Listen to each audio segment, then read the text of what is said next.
தமிழகத்திற்கு 234 தொகுதிகளுக்கும் ஒரே கட்டமாக தேர்தல் நடைபெற இருக்கிறது. தேர்தல் நடைபெறும் நாள் மே 16ஆம் தேதி என தலைமை தேர்தல் ஆணையர் நசீம் ஜைதி அறிவித்திருக்கிறார். இந்த தேர்தல் வாக்குப்பதிவு நடைபெற்று மே 19ஆம் தேதியன்று வாக்கு எண்ணிக்கை நடைபெற்று அன்றே முடிவுகள் அறிவிக்கப்பட இருக்கின்றன. இதுகுறித்த மேலும் பல தகவல்களை நமது சிறப்பு செய்தியாளர் சலீமிடமிருந்து கேட்கலாம். சலீம், நீங்க சொல்லுங்க.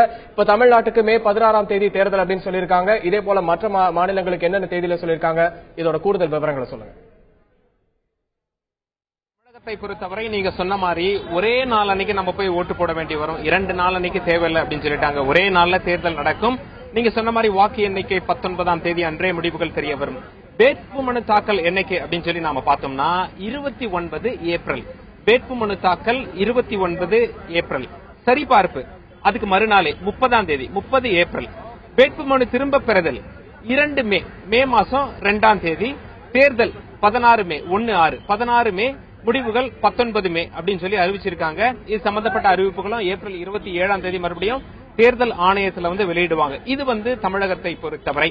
மற்ற மாநிலங்கள் அப்படின்னு சொல்லி நாம பார்க்கும் பொழுது தமிழகத்தில் நமக்கு எல்லா தெரியும் 234 தொகுதிகள் இருக்கு. கேரளாவை பொறுத்தவரை தமிழகத்தில் என்று தேர்தல் நடைபெறுகிறதோ அன்றேதான் கேரளாவிற்கும் புதுச்சேரிக்கும் தேர்தல் நடைபெறுகிறது. பாண்டிச்சேரி, கேரளா, தமிழ்நாடு 3 மாநிலத்துக்குமே 16 மே அன்னைக்கு தான் தேர்தல் நடைபெறும் அப்படின்னு சொல்லிட்டு மிக தெளிவாக தேர்தல் ஆணையம் சொல்லியிருக்காங்க. இன்னும் 2 மாநிலங்கள் என்னென்ன?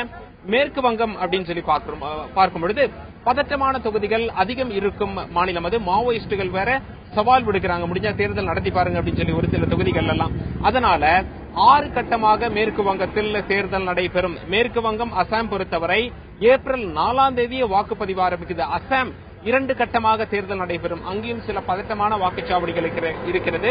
மேற்கு வங்கத்தை பொறுத்தவரை 6 தொகுதிகள் 6 காலகட்டங்களில் வாக்குப்பதிவு நடைபெறும். தமிழகத்தை பொறுத்தவரை வேட்புமனு தாக்கல் 29 ஏப்ரல், சரிபார்ப்பு 30 ஏப்ரல், திரும்ப பெறல் 2 மே, தேர்தல் 16 மே, வாக்கு எண்ணிக்கை 19 மே.